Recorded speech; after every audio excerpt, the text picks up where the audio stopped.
Remember when police leaked information about Josh Duggar molesting his sisters and other victims? Well, after that happened, Mike Huckabee was very much in support of the Duggar family. In fact, he was defiant and refused to reject any type of support that the Duggar family would give to his presidential campaign.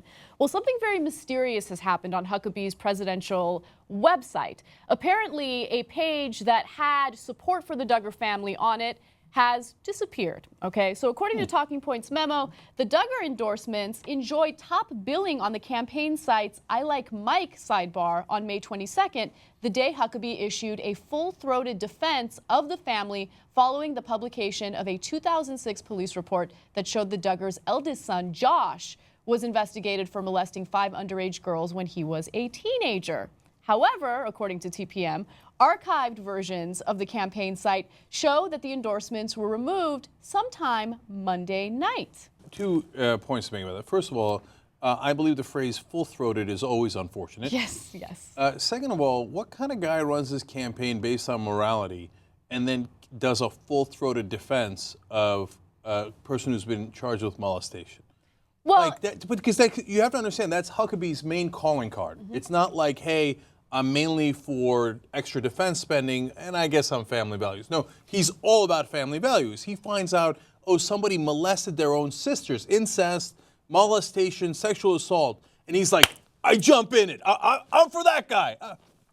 Isn't that amazing? It is amazing. And, you know, my explanation to that would be, since he identifies as a Christian and since the Duggars identify as Christian, they're in the same camp and they support one another. However, there's a caveat, okay?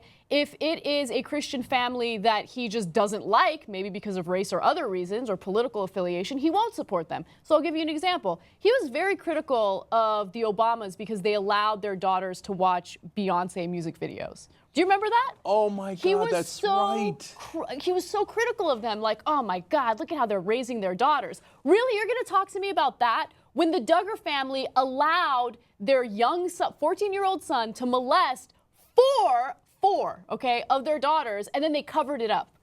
Now, look, okay, now, to be fair to the Duggars, and we'll get back to Huckabee in a second, number one, they found out about it afterwards, so it's not like they knew Josh was doing it, and they're like, go get him, Tiger. Yeah, and let me clarify something. They didn't allow it. That's not what I meant. I meant that they found out about it, and they brushed it under the rug. And they brushed it under the rug, no question.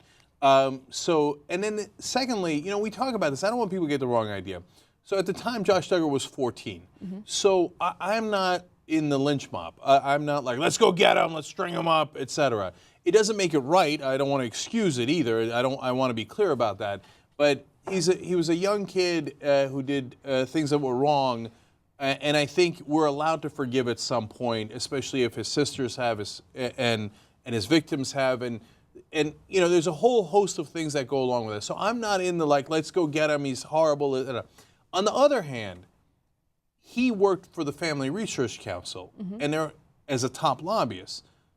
Well, now I got an issue. If you're telling me you're part of a pro-family unit, you know, group that tells other people what kind of families they should and shouldn't have, they're very much against gay rights and gay marriage, and you have this in your background, I would have gone in a different direction, dude, right? So that makes me uncomfortable. And now when you get to, more importantly here in the case of Huckabee, who's running for president of the United States of America, Anna's 100% right.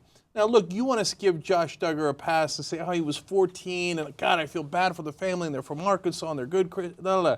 But you can't turn around and say, the Obamas are bad people because they let their daughters watch a Beyonce video. But the Duggars are all right, even though they knew their daughters were molested by one of their sons and they brushed it under the rug. Yep. I mean, that level of hypocrisy is close to record-breaking. Yeah, there's a very clear double standard there. And when you consider all of the terrible criticism that these people have of the gay community, of women who fight for reproductive rights, it's just sick. And also, I just want to reiterate the part about Jim Bob Duggar, okay, the father, running for office and claiming, after he found out that his son was molesting his daughters, that anyone who's caught doing any type of incest should face capital punishment. By the way, this guy's pro-life. So the hypocrisy never ends. And that's the reason why this is a big story, especially when it comes to someone who's running for office, like Mike Huckabee.